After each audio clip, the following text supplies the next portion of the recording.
Prima di darvi qualche altro oggetto della Monego, mi piace ricordare che si chiama così, e cioè esattamente come Monego la suora, perché secondo me la forma che aveva prende un po' il nome dal cappello che avevano le suore una volta in alcuni ordini ancora, quindi secondo me viene da lì. Altri oggetti che vi voglio dire, primi di una lunga serie che verrà, è il Bernas. Molti vengono dall'agricoltura o dalle prime attività artigianali. Il Bernas, che era quel ferro fatto in vari modi, con varie punte diverse, in cui si usava per battere con la mazzetta, il martello, eccetera, per modificare pellami, materiali, ferro, un po' per tutto. Il Bernas.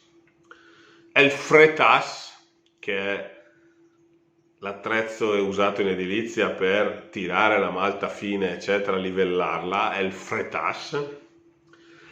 L'assisino, meraviglioso oggetto che ha accompagnato e accompagna da millenni le case bresciane, in cui si taglia il salame, e quindi l'assicina, che in sé non avrebbe un valore come termine, invece rappresenta assolutamente questo luogo in cui si affettano i salumi, si taglia la carne, si prepara il cibo, insomma, il supporto per cucinare.